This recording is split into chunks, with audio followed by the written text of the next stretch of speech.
세어본다. 이런 찬양 있지 않습니까? 받은 복을 세어보아라. 주가 주신 복을 내가 알리라. 저만 아는 겁니까? 세어보는 거예요. 하나님께서 여러분에게 지난 한 해 동안 어떤 은혜를 주셨는지 헤아려 보는 겁니다. 그리고 이 구절은 또 어떤 뜻이 담겨 있냐면, 앞으로 나의 앞날을 하나님께서 어떻게 이끌고 가실지를 헤아려 보는 거예요. 내 인생을, 우리 가정을, 우리 교회를 하나님이 어떻게 이끌고 가실까 기대하고 바라보는 것만큼 하나님이 우리를 이끌어 주신다는 거예요. 헤아리는 것만큼 헤아림을 받는다는 겁니다. 바라보시길 바랍니다. 여러분의 삶을, 가정을 하나님이 어떻게 이끌어 가시는지를 헤아려 보시길 바랍니다. 기대하시길 바랍니다. 우리는 어떻게 헤아릴 수가 있을까요? 오늘 우리는요, 10명의 한센병 환자를 만납니다. 왜 한센병인가? 우리 성경에는 나병으로 나와 있지 않습니까? 이 네덜란드 의사 한센이라는 사람이 나병의 균을 발견하고 또 오랜 연구기간을 통해서 치료약 연구를 했다 해서 그 의사 이름을 붙여서 이 나병을 한센병이라 그렇게 말을 합니다. 나병 환자 10명이 등장을 하는데, 우리가 오늘 여기에서 주목을 해야 되는 것은 뭐냐면, 왜 그 10명 중에서 한 사람이 돌아왔는가? 왜 10명 중에서 한 사람이 구원을 받았는가? 여기에 우리가 관심을 집중해야 됩니다. 오늘 본문의 이야기는요, 경계, 그러니까 바운더리라 그러지 않습니까? 경계에서 시작돼요. 17장 11절 말씀 이렇게 시작하고 있는데, 예수께서 예루살렘을 향하여 가실 때 사마리아와 갈릴리 사이를 지나가시다가, 이렇게 기록하고 있죠. 어디와 어디 사이를요? 사마리아와 갈릴리 사이, 경계를 지나가시는 거예요. 예수님께서는요, 주로 공생의 기간 동안 어디에서 활동하셨냐면은 갈릴리에서 활동을 하셨어요. 갈릴리는 저 윗지방입니다. 갈릴리, 나사렛, 가버나움, 주로 거기서 활동하셨어요. 그런데 오늘 본문에 예루살렘을 향하여 가신다. 왜 예루살렘을 향하여 가실까요? 이제 공생의 마지막이 다가오신 겁니다. 예수님의 공생의 마지막을 예루살렘에 가서 십자가를 지셔야 되기 때문에 그 마지막 일을 남겨두고 예루살렘을 향하여 가시는 중이에요. 그러니까 갈릴리는 제가 어디 쪽에 있다고 그랬습니까? 북쪽에 있어요. 북쪽. 그럼 예루살렘은 어디에 있을까요? 남쪽에 있겠죠. 당연하지 않겠습니까? 북쪽에 갈릴리, 남쪽에 예루살렘. 그런데 이 갈릴리에서 남쪽 예루살렘으로 가기 위해서는요, 가운데 어느 땅을 통과해야 되냐면, 문제 어느 땅일까요? 오늘 나와 있잖아요, 성경에. 사마리아 땅, 사마리아 땅. 그런데 유대인들은요, 이 사마리아 지역을 지나가지를 못합니다. 받아주지 않기 때문에 그래요. 유대인과 사마리아인들은요, 상극입니다. 서로 상종하지 않아요. 이 사마리아 백성들이 오랜 기간 동안 이방의 침입을 받았는데, 전쟁이 났을 때 순수 유대 혈통을 잃어버렸다고 해가지고 유대인들이 이 사마리아인을 취급하지 않아요. 만나지 않습니다. 성경에 종종 보면 예수님께서 이 사마리아에 들어가셨다라는 기록이 있는데, 그건 아주 파격적인 겁니다. 그러니까 사마리아 사람들도 이 유대인들을 그 땅으로 들여보내주지 않는 거예요. 그래서 오늘 본문에 뭐라 그러느냐, 예수께서 사마리아와 갈릴리 사이를 지나가시다가, 경계 지나가시다가, 근데 이 경계에서 누구를 만나느냐면, 오늘 본문 12절에 봤더니 10명의 나병 환자를 만나요. 한 마을에 들어가시니 10명의 나병 환자가 멀리 서서, 이렇게 기록하고 있죠. 그럼 예수님께서 이쪽도 저쪽도 갈 수 없어서 그냥 사이길을 가다가 우연히 어느 마을에 들어갔는데 거기에 10명의 나병 환자가 있었다, 이런 얘기가 아니고요. 예수님은 의도적으로 한 마을에 들어가셨어요. 예루살렘으로 가야 되지만 가다가 한 마을에 의도적으로 들어가셨는데, 왜 들어가셨는가? 거기에 10명의 나병 환자가 있었기 때문에 들어가신 거예요. 여러분, 레위기 13장에 보면 나병으로 확진을 받게 되면 첫째는 가족으로부터 분리가 됩니다. 가족과 함께 있지를 못해요. 하늘이 내린 질병이라고 그래서 여러분 다 아시죠? 우리나라도 집단 거주지가 있지 않습니까? 분리가 돼서 따로 살아야 됩니다. 레위기 13장에 보면은요, 어떤 사람이 저 멀리서 지나가면 나병 환자들은 어떻게 해야 되냐면요, 옷을 찢고 머리를 풀어 헤치고 윗입술을 가리고 자기를 숨긴 다음에 부정하다 부정하다 외쳐야 돼요. 여기 부정한 사람이 있으니까, 여기 가까이 와서 나를 만지게 되거나 나를 잡게 되면 병이 옮기니까 오지 말라는 거예요. 여기 부정한 나병 환자가 있으니까 멀리 가라는 겁니다. 여러분, 얼마나 안타깝습니까? 나병에 걸린 것도 안타까운데, 내가 나병 걸렸으니까, 나는 부정한 사람이니까 나에게 다가오지 말라고 소리치는 이 사람이야말로 얼마나 안타까운 인생이냔 말입니다. 그러니까 이 사람들은 여기도 끼지 못하고 저기도 끼지 못하고 가운데 사이 경계에 있는 거예요. 경계 사이로 지나가시다 경계, 여기도 끼지 못하고 저기도 끼지 못하고. 오늘 이 나병 환자의 모습을 그려놓은 게 뭐냐, 12절에 보면은요, 멀리 서서 이렇게 기록하고 있어요. 그러니까 이 사람들은요, 가까이 가지 못합니다. 갈릴리에도 가지 못하고 사마리아 땅에도 들어가지 못하고 경계에 서가지고 그냥 살아가는 인생들, 경계에 선 인생들, 그 사람들이에요. 자, 그런데 이 사람들이 멀리 서서 누구를 보게 되냐면 저마치 저기에서 예수께서 지나가시는 것을 보게 됩니다. 부정하다 부정하다, 나에게 오지 마십시오, 나는 나병 환자입니다, 이렇게 소리를 질러야 되는데, 오늘 10명의 나병 환자가 예수께서 지나가시는 것을 보고 13절에 어떻게 소리 지르냐면, 예수 선생님이여 우리를 불쌍히 여겨 주십시오, 예수 선생님이여 우리를 긍휼히 여겨 주십시오. 이 말은 무슨 말이냐면, 저 지나가는 예수라는 분이 우리 병을 고쳐주실 수 있다라는 확신이 그 사람들에게 있었습니다. 지금까지는 도망가라고, 나는 나병 환자라고 외쳤지만 예수가 지나가는 것을 보고는 주님 나를 도와주십시오. 여기에서 선생님이라고 옮긴 이 단어는요, 보통 선생님이라고 할 때 성경에 랍비라고 기록이 되어 있어요. 랍비요. 그런데 오늘 본문은 랍비라는 단어가 아닙니다. 극존칭, 마스터, 주인님, 선생님, 요 단어는 누가복음에만 헬라어로 기록되어 있어요.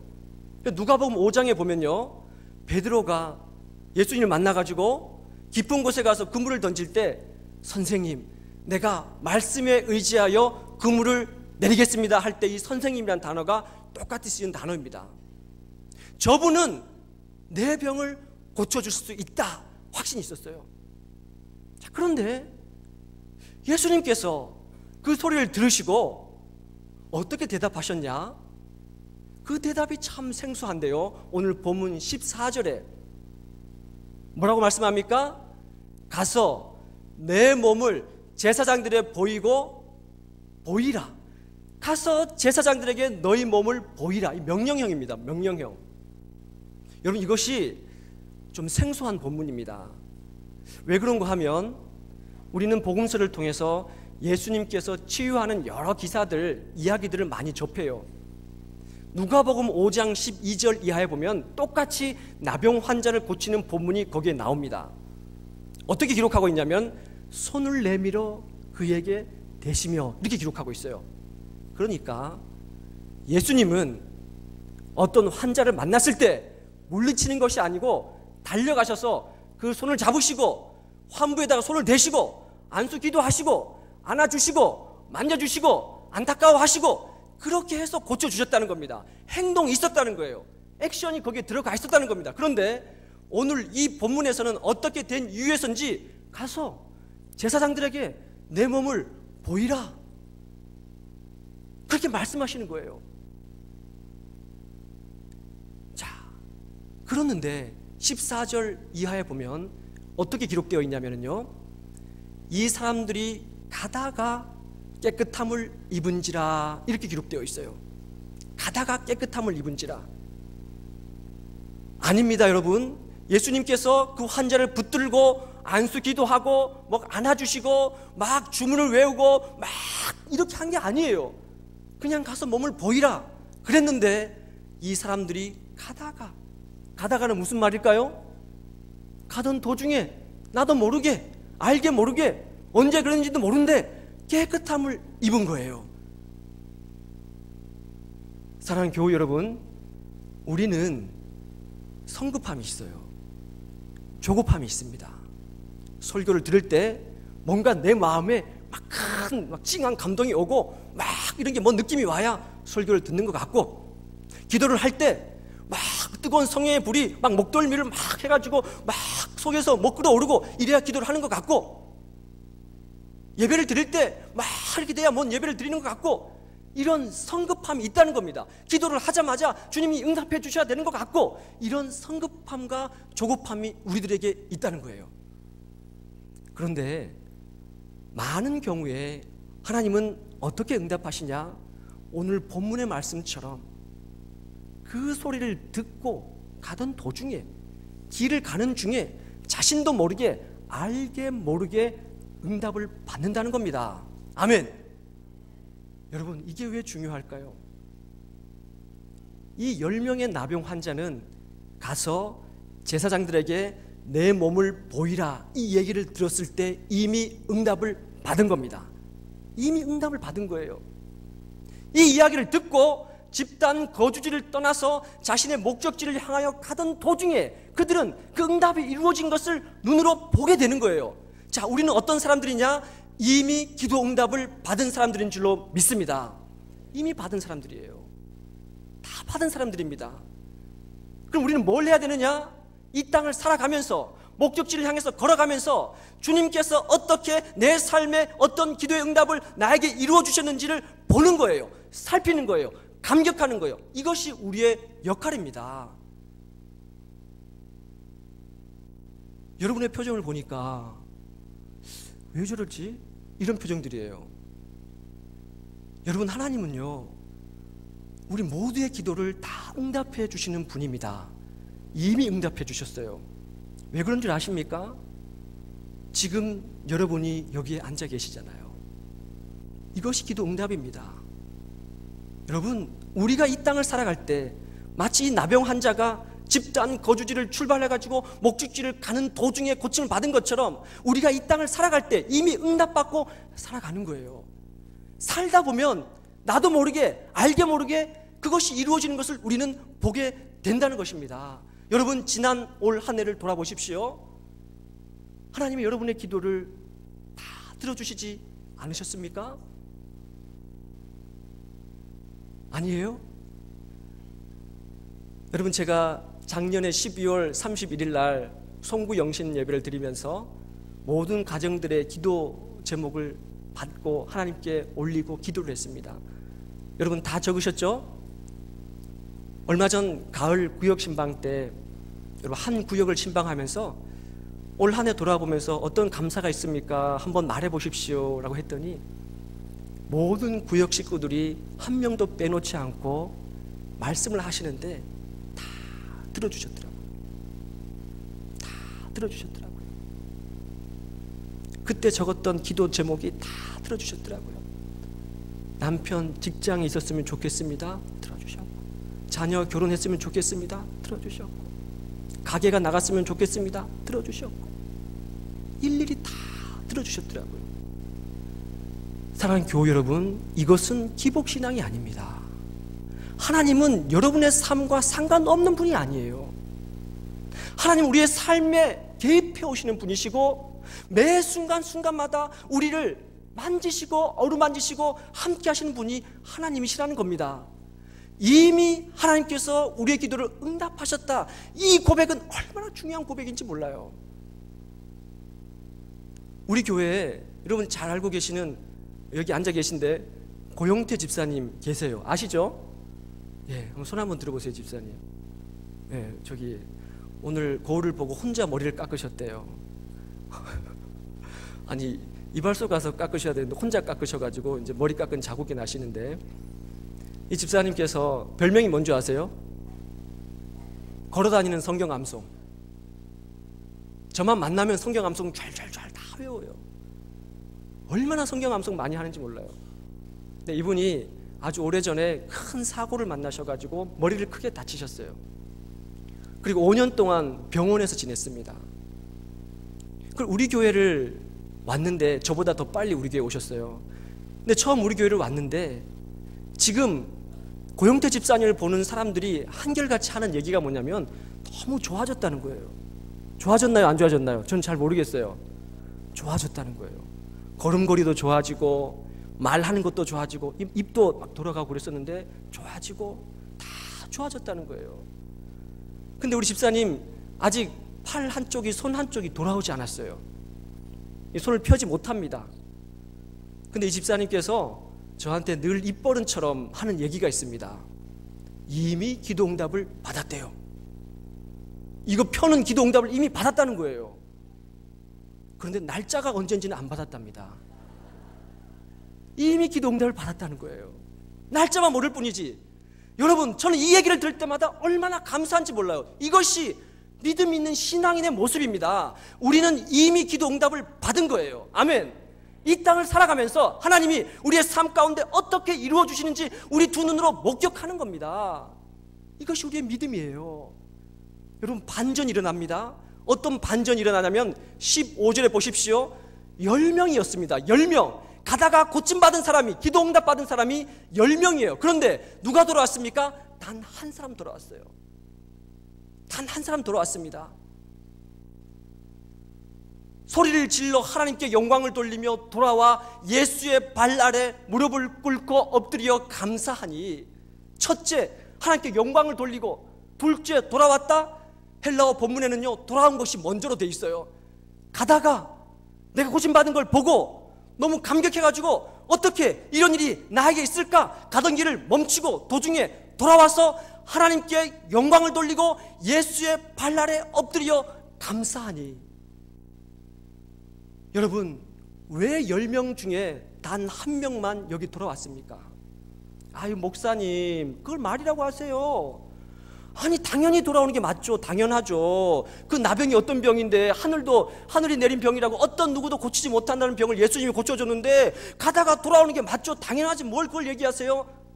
그런데 당연한 것이 당연하지가 않더라는 얘기입니다. 10명이 당연히 돌아올 줄 알았는데 10명이 다 돌아오지 않더라는 얘기예요. 17절 본문에 보시면 하반절에 나머지 9은 어디 있느냐? 10명 다 고침을 받았지 않았느냐? 10명 다 하나님의 은혜를 받았지 않았느냐? 10명 다 주님의 응답을 받지 않았느냐? 그런데 왜 나머지 9은 어디 갔느냐? 이것이 오늘 주님께서 우리에게 묻고 있는 질문입니다. 사랑하는 교우 여러분, 왜 이 사람은 죽게 가던 길을 멈추고 죽게 돌아와서 감사를 돌렸을까요? 도대체 이 사람에게는 뭐가 있었을까요? 여러분, 이 사람에게는요, 돌아보는 은혜가 있었습니다. 뭐라 그럽니까? 15절에 보십시오. 자기 낳은 것을 보고, 자기 낳은 것을 보고 길을 가다가 자기가 낳은 것을 본 거예요. 여러분, 자신이 지나온 삶의 걸음걸음을 들여다보는 사람은 결코 하나님 앞에 감사하지 않을 수가 없는 것이에요. 아멘.